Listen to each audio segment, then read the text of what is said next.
Hi friends, welcome back to Seeking Out Sunshine. I'm Ashley if you are new here. And in today's video, we are going to be taking a look at how I colored in Mythographic Alice in Wonderland by Joseph Catimbang.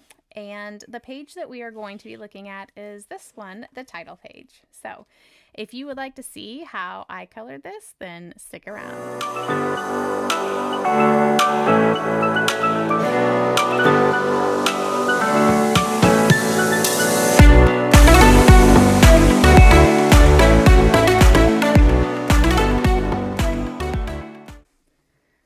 Okay, so I started out this page by deciding that I wanted to do something fun in the center of where the title was. I didn't want all of that blank space. It just felt like a lot of empty space to me.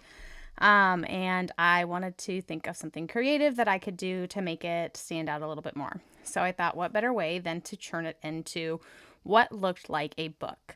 And was going to use one of my antique books that I used oftentimes for journaling to create this background. And I did this by taking a piece of tracing paper and going in and tracing that space that you saw me just complete. So again, I laid the tracing paper on the page, taped it down in some spots so that it didn't move, and then traced the area that I want. And now you see me going in with a pair of scissors. I will say that the smaller the scissors, the better. These are pretty sharp, pointy scissors, but they're great for crafting and journaling and a great investment. And then also as I go around this shape, wherever I can, I just kind of slice off the extra tracing paper so that that isn't getting in the way of my hand. When I get to some of the tiny small spots, I just kind of cut past them because that is easier to do either going back in with the small scissors, or in a little bit you're going to see me, here we are, using a razor blade to kind of get into those spaces to start with. So yeah, that is what I am doing here. I'm just taking that razor blade and getting in into those spaces. I actually have an old cutting board that I use for crafts that is down underneath so that I don't scrape up my desk.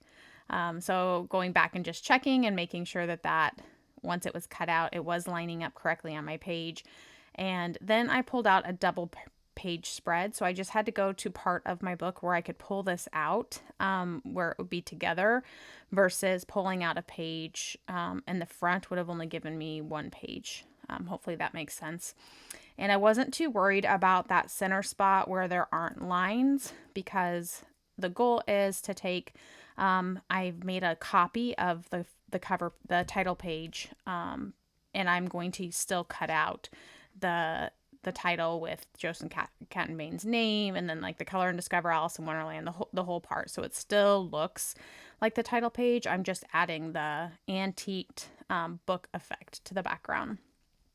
So again, this is repeating the step that I just did on the tracing paper, but now I'm doing it on that book. And you see me kind of lifting it up every so often. And that is just to ensure that that pencil is getting down on the paper.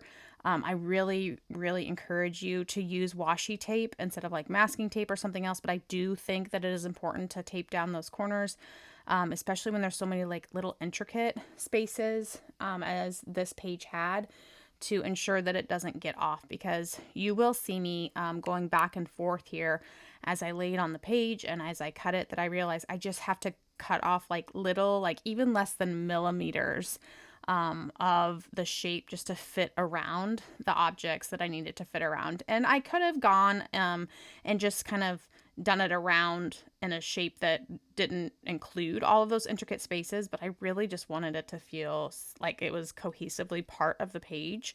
And it really just fit into those little nooks and crannies. So here I am seeing if it fits. I'm going back in, I'm cutting things off, kind of deciding where it needs a little bit more. And again, you can always cut more. You can't add the paper back. So I choose to do it little by little, and just really make sure that it's how I want it. But that's something that you could play with if you want to try out this technique. And you can do this technique with things that aren't books. You could do it with magazines or scrapbook paper or newspaper or whatever you have, a cereal box. Like, if you are somebody who likes to recycle things and use things again, I mean, there's so many mediums in the form of like paper products that you could use to add to your coloring pages. So I highly encourage you to like think outside of the box of what you could use, and then get yourself some tracing paper. You don't have to get super fancy, expensive tracing paper, and just play with it. But it is a fun method to use in your coloring books. So again, I'm just back and forth, making sure that they all the little nooks and crannies fit. Okay, so I'm happy with how that turned out, and I'm going to my gel crayons now. So I am using the King Art gel crayons, and I'm applying them with the oval makeup brushes that I have. And I am just being, I'm being very like just put it on the page. The thing I love about gel crayons is that they do erase. So I am more worried about getting the color where I want it, because the goal of this page was to look like an antiqued page for me. So I start off with the lighter brown, I get it all around that outside space, and then I'm going in with a smaller oval brush to get that darker brown color, just to deepen it up and make it look a little bit more three-dimensional. And again, if you were to zoom in and look closer, I'm going over elements that I will later be coloring.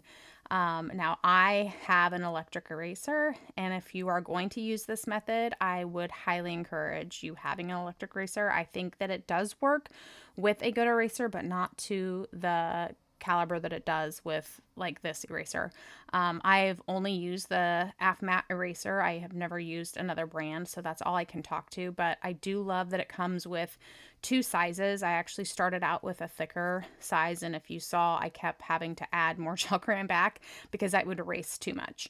And so I switched it out to the smaller one, and then that worked perfect for all these little detail areas like the chains and the vines and the different things that I really needed to get into those little spots. But I am just erasing wherever the gel crayon was that I want to do other colors on. And this is so much easier than trying to like take the time to get into all of those little spaces and avoid those spots.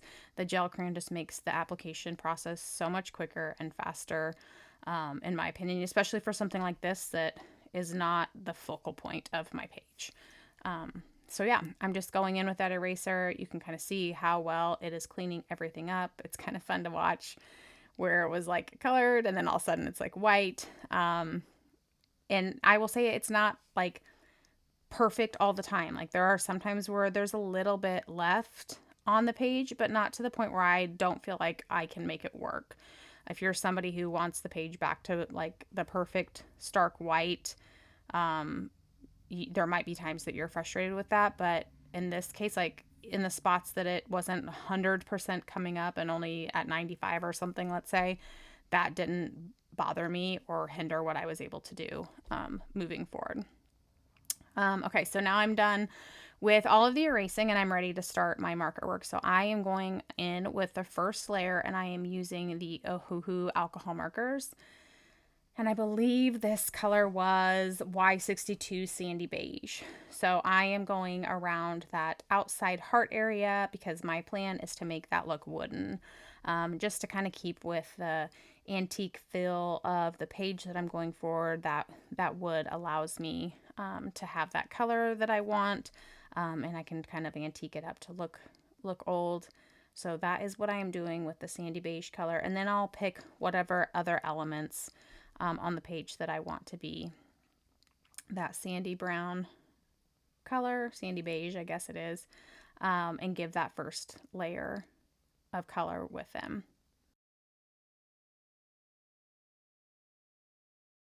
So next, I believe I am going in with Lemon Mist. It is Y00, and I am doing all of Alice's hair. So Alice's hair just kind of cascades down and up the page.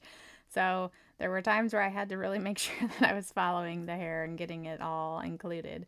But that is the color that I am starting with. All of these colors will be kind of the most pale version of that color that I have in my Ohuhu set, so that I can build upon that as I add pencil in the future coming up.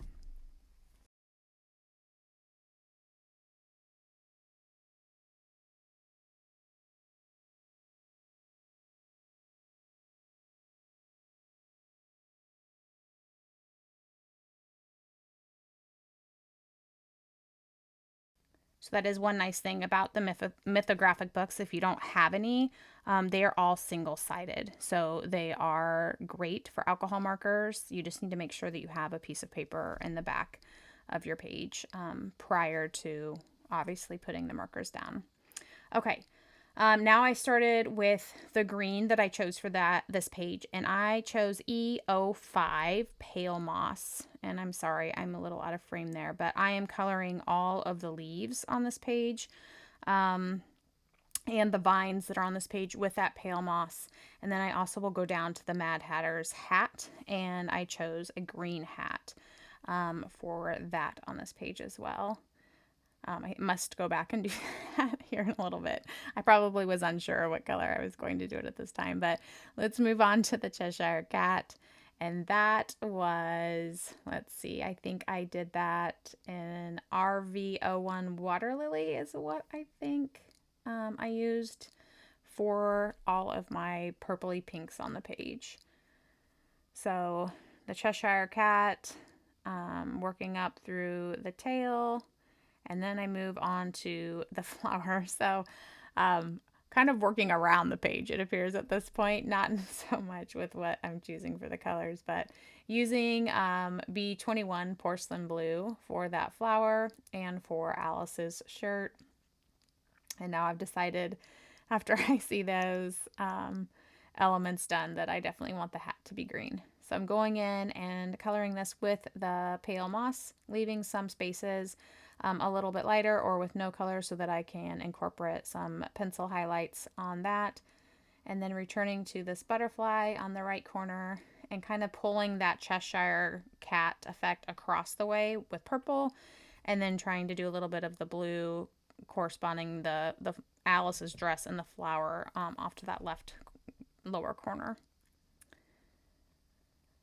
So at this point, I've decided that I want to add a pretty significant antiqued gold element to my page. And so I decide to do that by going on top of everything, not going on top, creating a base of everything that I want on the page to be gold with the lemon mist color. So aside from Alice's hair, the goal will be for me to go on top of this with a gel pen, a glitter gel pen, and then antique it out with colored pencils. So I am using the lemon mist, and that's just giving me like a guide for when I go back in of everything that I want to use that gel pen on.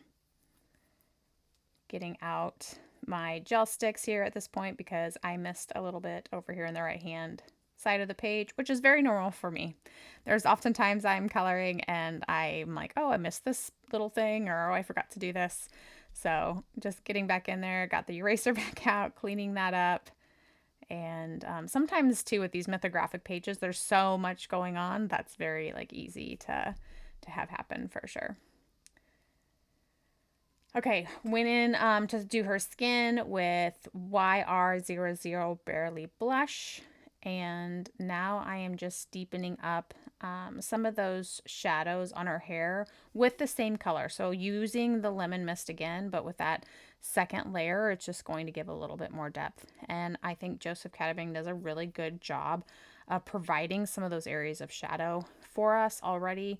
But I also think it's just where you choose your light source. So you have to kind of play with that, but also just where the color feels right to you. Like sometimes when I'm doing hair, I just kind of start coloring away and where I think that some of those deeper colors would be.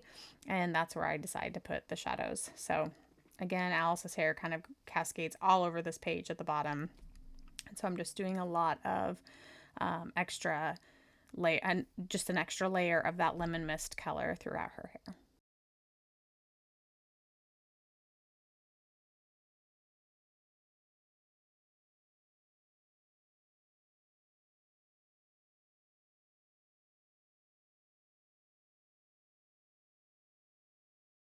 Now I'm going back in with that Barely blush and just deepening up some areas of Alice's face that I want to start some of that shading before I finish it later with pencil.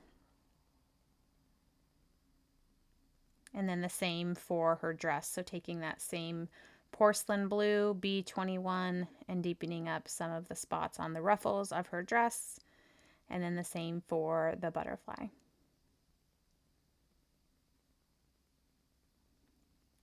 Now I'm moving on to the flower. And again, just going off of Joseph's shading that he already has on those petals, just kind of deepening up some of those areas with the porcelain blue. And then I'll go in later with pencil and get the rest of those.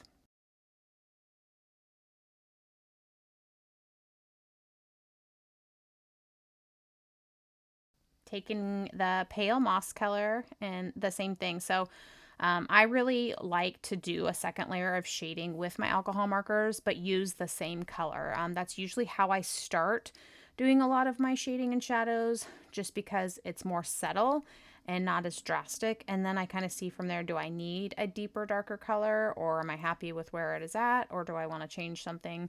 But I think it's a really good tip too, if you're new to alcohol markers, to maybe try just using a second layer of the same color. As you kind of work to understand shadows and shading, that has been something that has helped me on my alcohol marker journey.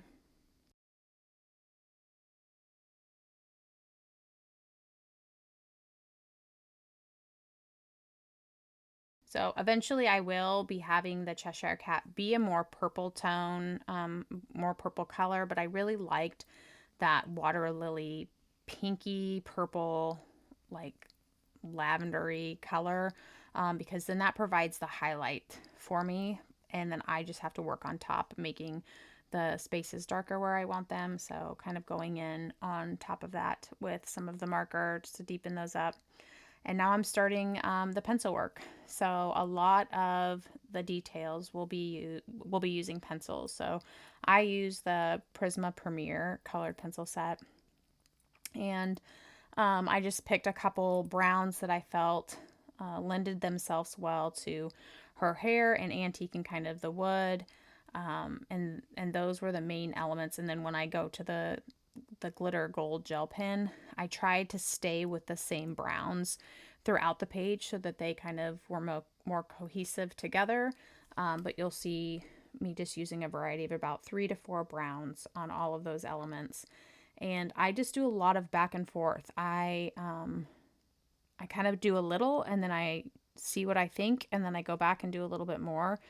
Because again, I can always add more. It's harder to take it away. And I'm sorry that I'm out of frame right now. I'm down on Alice's hair working that spot, and I think I just figured out that I probably wasn't in frame. I get into what I'm doing and I move my book really close to myself, so I apologize. But here you can kind of see I'm working right on the edge of where each of those strands are. I'm just kind of taking each section at a time and focusing on where the highlight would be, and then where that deeper shadow would be. So just little bit by little bit, and that's really how I try to tackle a lot of these more detailed pages, is just take a little spot, what can I do in this spot, and then move on to the next one, instead of feeling overwhelmed by all of it, and just being able to go, piece by piece.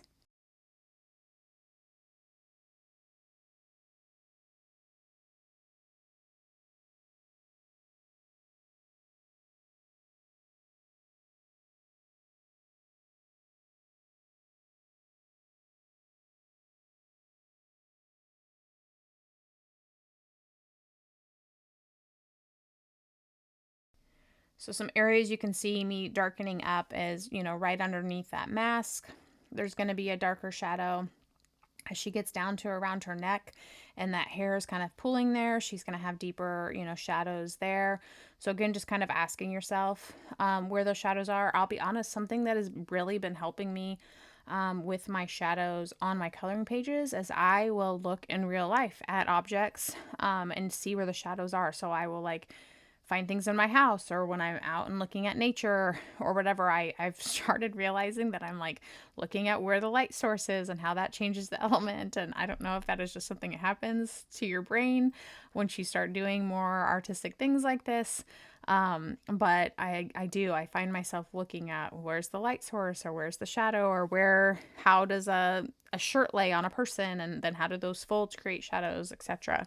So, if you are kind of trying to figure that out and learn like I am all the time, then start like seeing what you see out in your everyday life and how light hits it and how it reflects. How does that object change if it's cloudy? How does that object change if it's night? And so forth. Again, still learning so much of that myself, but those are things that have started to help me. And again, don't be afraid just to try things out and use the lines that the artists give you and go from there.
So I'm just continuing to build on this color. As you can see, I just kind of keep going around that heart. Each time I go around, I have a darker shade of brown that's just deepening up what I've already done. Just going a little bit deeper toward the spaces that are like on top. So if, for example, around that heart, like the butterfly is on top of the wood or the rabbit is on top of the wood, that's going to have a little bit of a darker shading where it would be underneath to show that three-dimensional look that the rabbit is closest to us versus the wooden heart frame, and so forth. Moving on now to the greens, and this will be for all of the leaves and the vines that are in the page, and then also the Mad Hatter's hat. So again, you will see me using I either like to start with the highlight color, so that's going to be the lightest color or my darkest color, and then I kind of marry whatever shades that I decide or whatever colors I decide to have in between. So sometimes that's two, sometimes that's one.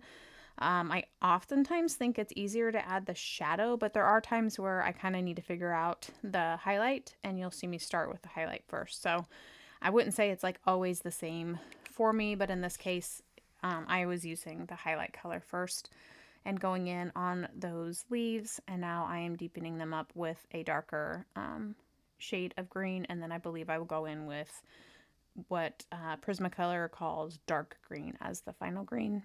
Excuse me. But I am just, again, using those lines and those details from the artist, Joseph Catimbang, and kind of going off of that for where I'm putting my own shading and just, not trying to change it or fight it or anything at this point, but use them to my advantage.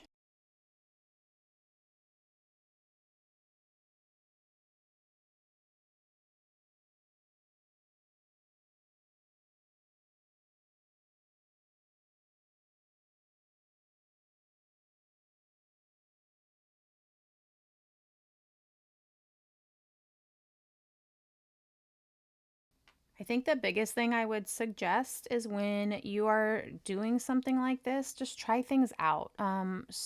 Maybe start with your lighter color and build up from there. Um, go slow and don't feel like you have to have it. Like, it's not, when you put the first color down, that's not going to be where you want it in the end. So don't be like, well, that's not how I wanted it to look. And I've seen people's pages and it looks like this. Like, you really do have to build these colors up. And that's something that's taken me a little while to fully grasp just how many layers or how many times you kind of have to go around and on things to like develop and achieve the look that you want to have. But just try things out. So much of what you try out you can fix or modify if it doesn't go exactly how you want it to go. But in those instances too, if you do something and it's like, oh, didn't want that to happen, celebrate the growth in that moment, because that gives us an opportunity to know how not to do it next time. And so I think sometimes we're so afraid to make mistakes on our pages, or we're so afraid to try new things because we're like, what if it doesn't work out? Well, if it doesn't work out, that's exactly what it is. It didn't work out, and it was an opportunity for you to learn. And you'll do it different the next time, whether that's the next time on that page and you pivot and you figure out a new way to do it, or whether it's on the next page. And that's what's going to help you become a better colorist. So if the goal is to get better and enjoy this process more, then you're going to have to allow yourself to make mistakes and have pages that you don't necessarily love in that process. And sometimes it might be that those types of pages outweigh the pages that you love in a month or a week or even a year. But they will all lend to something else. And you'll look back and be like, oh my gosh, I'm so grateful for this page and this mess up. Because it led me to understand this, or this was such a happy mistake. I didn't know that this would come out. So I just really want to encourage you guys to like, it's so easy to watch somebody else coloring a page and be like, oh, I'm going to try that and it doesn't work out, or why can't I do it just like that person? And that's just a horrible trap for us to get caught in as colorists. We really just need to like develop our own unique gifts and talents on a page. And I think it's wonderful that we share what works for us, but I just always want to encourage you guys to find what works for you. Because at the end of the day, you're the one that's going to fill your pages with your gifts and talents. So take what I am doing and have it be one tiny small piece of what you can do, and then let you like your own gifts and talents shine on that page.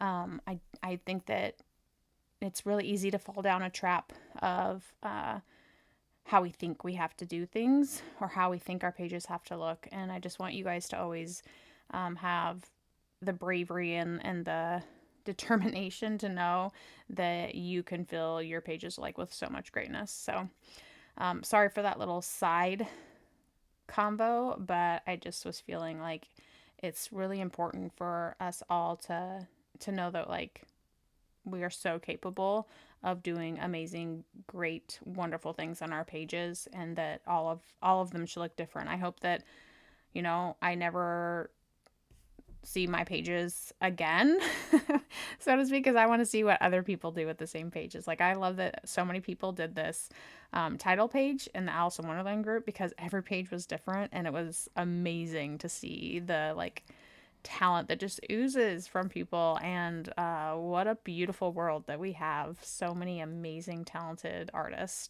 to be inspired by along the way. So yeah, so the whole point, try things out. Don't get down on yourself. Make mistakes. Make lots of mistakes. That's how we grow. That's how we learn as artists. And then pick a new page and try again. And while I love to finish pages, hey, if there's a page that you have to like, that you don't finish, you know, then DNF it, and, you know, don't worry about it. Like, it's your journey. You do you always. And just make sure you're enjoying the process. It's when it becomes not enjoyable that you really need to reflect on why are you doing it. So let coloring be something that just fills your cup and gives you a moment of like peace and love and joy and happiness and all the positive vibes that you need in your day. Okay. So just a lot of pencil work here. You can see that I've just been deepening up all of these shadows.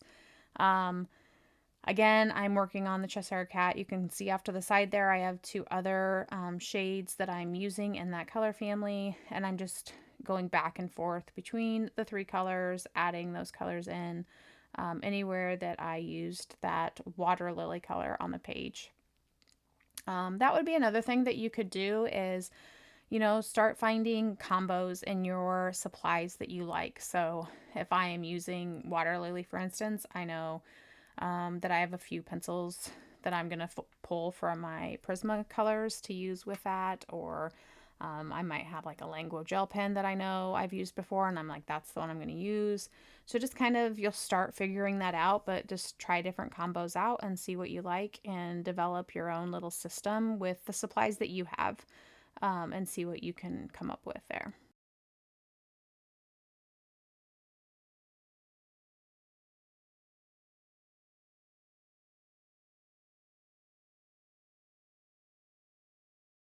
Okay, so taking a break from some of the pencil work, my hand was probably getting tired. And I am going in with my Graby Jumbo Glitter Pen, and this is in the color Gold. It doesn't have a label on it, so you'll probably see a number off to the side on my pen, but that is just my own numbering system when I did my swatches. But I'm going to go back over that Y00 Ohuhu marker, Lemon Mist, wherever I put that. Is now going to be gold. So here I'm working on the gold key that is at the bottom of the page. I'm going over on the compass now. And I believe now I'm working on the mask. So I have several elements on this page that I decided to be that gold, antique gold that I was trying to go for. So we will be doing the keys, anything that's metal, the chains. I did the gold on the rabbit mask.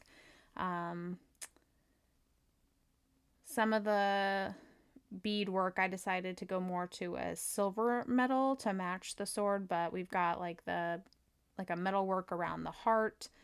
I decided instead of doing it like another wood, the spoon, and then I decided to do the hearts of the queen cards as gold as well. So like I said, several elements that I kind of wanted to be this antique gold, and right now it looks kind of a lot, because it doesn't really fit that antique, that bright, glittery gold. Doesn't necessarily fit that antique look that we're going for, and that's why I choose to go on top with the colored pencils and just kind of make it look older with the pencils.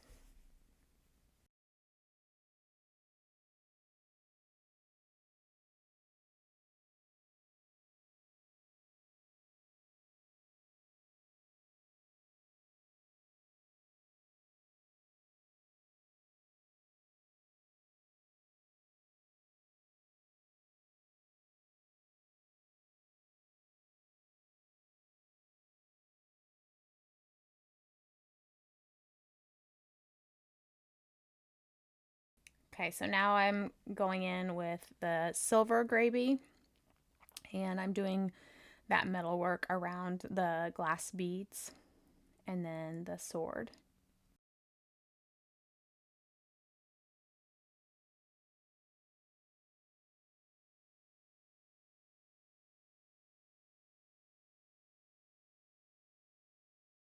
Moving on to the chain for the compass, and then back up to the queen cards, filling in those hearts, and then a couple spots that I missed around the heart at the top.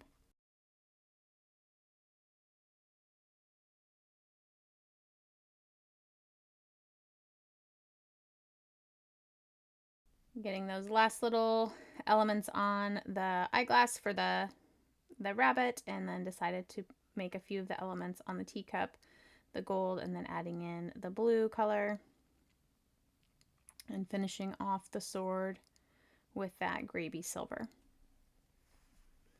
Is it Graby? Is it Grabby? I don't know. Someone tell me.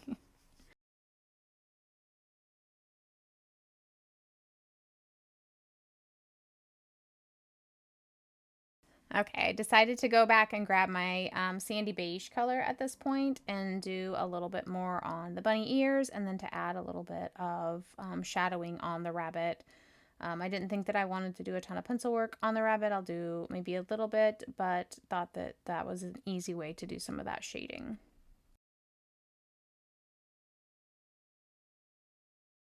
deciding that I want this heart at the top to be blue. I thought that would just be a good contrast and a good connection to Alice's dress across the way at the bottom. And I colored the whole heart with that porcelain blue from Ohuhu. And then using the same pencils that I've shaded the other blue elements, I'm going to go in and work on these gems. I am not a gem pro, but what I can tell you is I just take each little shape. I think about if that was a real life gem, where would some of the highlight parts be? And then on the exact opposite, I do some dark shading and try to like blend those colors together a little bit, but at the same time showing those darker shadows as well, and not having like every shadow be in the left bottom corner of the shape. So you'll see like there I'm in the left bottom corner, but then on another one it might be like the top right corner or the top left corner, just to give it that like faceted look, where it's just kind of ever changing and kaleidoscope looking and holographic-y and so forth. Not holographic-y, that's not the word I'm looking for, but you know what I mean. Like when you look at a gemstone and how they're multifaceted. And I just keep trying to achieve that by adding a little bit at a time and then adding more until I'm happy with how it looks.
And then the big stone in the middle there, obviously I'm leaving the most light on that spot because that one, in my opinion, would be forward the most, even though there is a vine on top of it. I wanted that to kind of have some of those lighter areas, and then the bigger one off to the left top. I kind of feel like those, the ones right on the top and the right. So that's kind of where the light, for the most part for me, worked out. But I am happy with how those stones came out. Obviously still something I can always continue to practice on, but for me, I was proud of this, first or second attempt that I've had on gemstones. Now moving on to the rest of the gemstones, these ones that are shaped almost like ovally diamonds, I decided to do in purple, so I do all of those in my purple colors that I have for the page. And then the ones that are spherical, I decided to do almost like an opal-y diamond color, just kind of like a reflective sphere with some different colors. So I think I pull in some yellow and green and blue into those, and then add some like clear glitter gel pen on top. So I'm adding some blue color there. I think you'll see some green. Yep, some green color. And then, yeah, some yellow. So kind of pull those three colors in for some lighting. And then pulling in this is a art glitter gel pen, and it's just called like white glitter or clear glitter. And I love it because it doesn't have like the silver flecks in it as much as just it is a clear, like iridescent almost glitter that you can put on top of anything.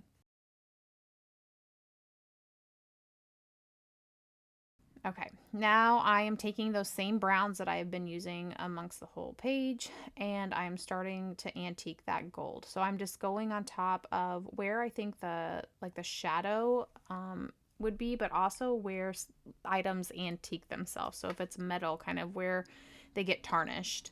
And I'm going on top of that gold because it's had time to dry. You'll see me continue to pick up the book because I feel like at times when I use glitter gel pen, the way that my desk light hits it, it doesn't always look the same. So I'm picking it up and I'm kind of looking at it. Is my shadowing going where I want it? Do I need to change my technique? What is working, what isn't? And that's why you see me continually pick up my book and put it back down. But that just kind of helps me see it a little bit better versus like the angle that I have it at with where the light is hitting, and so forth. But I am adding some pencil work to some of these elements, to the hat pin. Let's see, then just deepening up a lot of these places. So I'm deepening up inside of the mask with some darker brown pencils, going underneath the mask and just kind of going around and doing final, like I would say final touches now. I'm kind of done all of the elements at this point, and it's what kind of detail work is it missing, in my opinion. And let's go around and do some of that stuff. So as I am continuing to do the gold, I'm finding things that I still need to add a few details with here and there.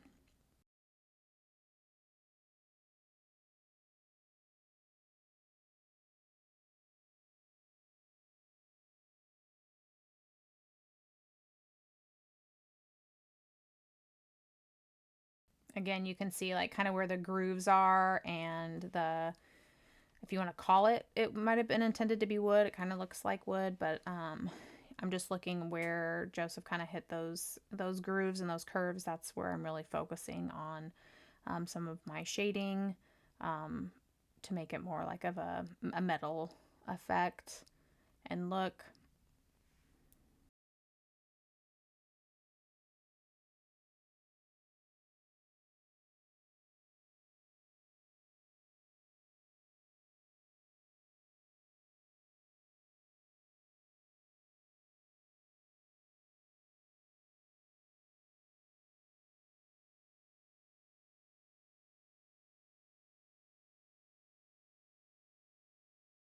So doing the same thing, but now I have a darker brown. This is probably, if not dark brown, it might be like sepia, or I don't know for sure what other color it might have been, but it's one of the darkest browns that I have, and I'm just darkening up those shadows that I've already put. So kind of going around the page again on every element that I've done with a lighter shade of brown and going in with this darker color.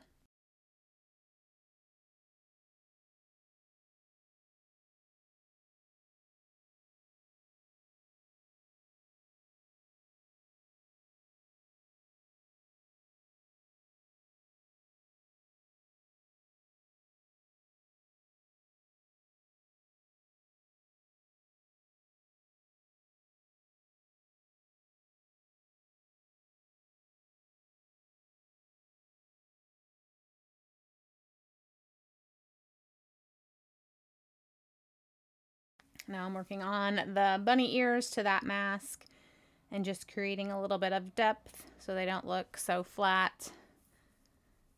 Again, just shading on top of that Ohuhu marker color and then using the browns that I've been using on the whole page. So a light brown, a medium brown, and a dark brown, and then that's probably like a beige color. All right, so I kind of want to see, okay, how is everything coming together? I have the page that I cut out of the book, and then I took the title page and I printed it on my copier and then cut out that middle section. I like crumpled it all up in a wad and then pulled it back out and used my distressed inks to go on top so it gets all of those creases with the distressed ink, and it looks like it's an old antiqued paper. But really what's just happened is because I had all of those creases, the ink picks it up really easily. Speaking of, I'm using the antique ink to go and create the compass color and add some to the hat and then around the edges of the paper. And then again, I'm just continuing to find little things that I want to tweak and continue working on. Lots of additions of just like the browns, just so that I have those antiqued looks. You guys should play a game and find out how many times I've said antiqued in this video. Sorry, guys.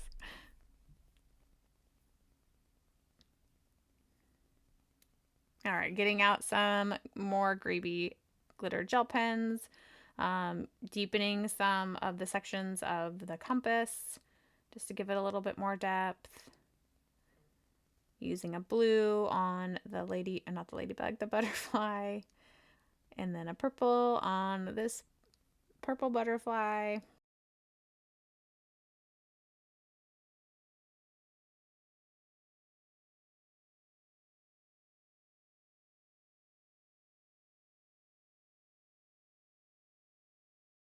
Who else is like me that constantly finds more things to add as they are coloring the page?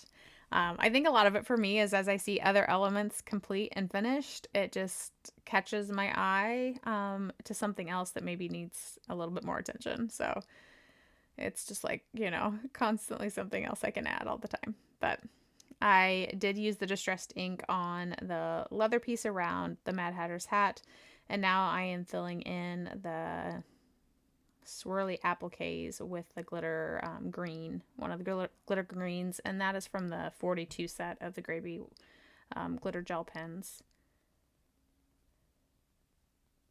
Working on the teacup, I did the teacup in I used the porcelain blue and then just let the rest of it be white and shaded out the white with some of the browns, just like a really light pressure of the browns and the beiges, kind of the same thing that I'm doing here on the rabbit. Just, lots of light pressure and kind of building that up and doing that on the teacup where those white areas were.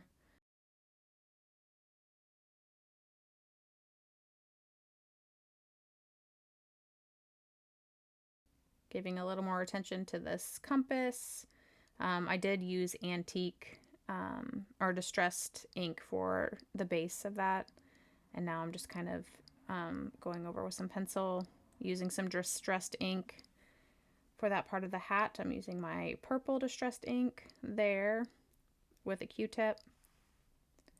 And then going in with some pencil work on the rest of that leather band around the hat.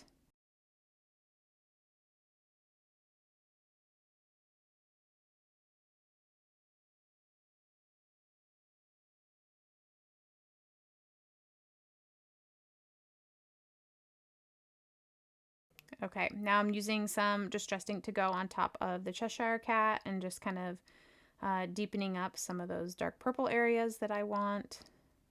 And if you haven't tried coloring with your distressed inks, it can add a lot of like fun textures and just effects to things. I'm just kind of adding that purple everywhere on the purple elements, and now I'm going in with one of my blues and just deepening up some of those blue areas with the distressed inks as well.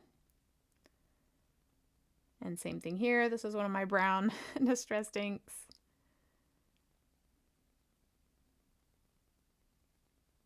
And I am using a Q-tip for all of these.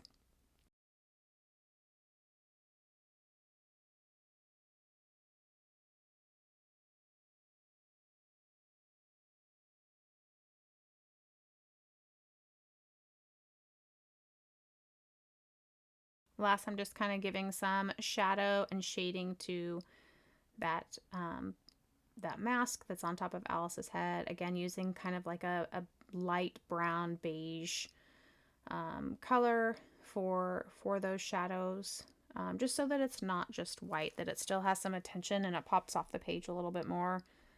And now I'm going into shading Alice's face, and I'm going to apologize. There is a little bit of this that's not shown because of where I had my book, but I did want to show the top part at least. But I just really shaded like underneath the hair and the mask a little bit darker, and then on the neck, and then went in with a little bit of cheek color and eyeshadow color. I decided to do kind of a blue to pull in from her dress, and then a really soft red pinky lip.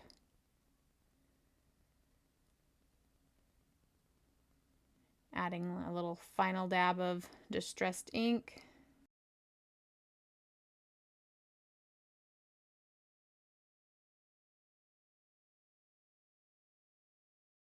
And again, I put a layer of distress ink all over that book page too. That's not how the book page was. So took the page out of the antique book and then put the distressed ink on both the part that I traced out and on the part that I copied and then made for the front part again. Okay, so unfortunately, I lost the last little bit of video that showed me gluing down this last final piece. And so I just wanted to share with you how I did that. I just used an Elmer's glue stick and put the glue on the back. I did start like in one section and put the glue on that part, laid that down, and then continued to put glue on the page just to make it really easy to like lay it down. That's what works for me when I have some of these spaces that I have to make sure they kind of fit into. But I'm sure there's multiple methods and ways that you could do it. And then same thing for this. I used Elmer's glue and glued it down on top, doing it a little bit at a time. So it wasn't like, oh, I did end up taking it off a couple times and putting it back just to kind of get it where I wanted to. And then at the end of the video, I was jabbering and you didn't probably get to hear what I did in some of these last spots, but I did use the thick glaze. Let's see, what is it called?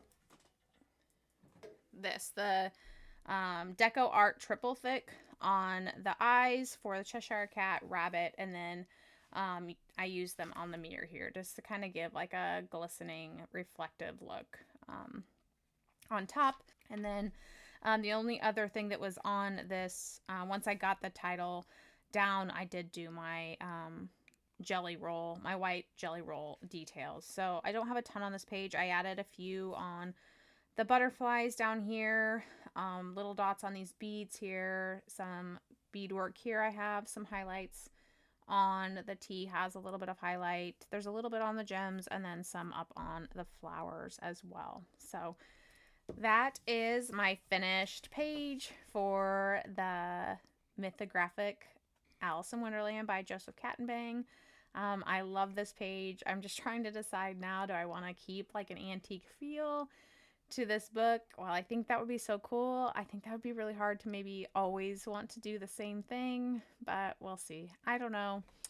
Time will tell. I'm excited for the next page that our group has. And if you are not a part of the Mythographic Alice in Wonderland group, I will put the information down in the description so that you can definitely join if you'd like to be part of that group. There are so many amazing human beings in that group, and I am so inspired by all of their pages. It's great to see. But that is my page, friends, and I am so grateful for you to join me in this video, and I hope that you are having a beautiful week and month of creativity, and that this video leaves you with all my love and sunshine. Bye for now.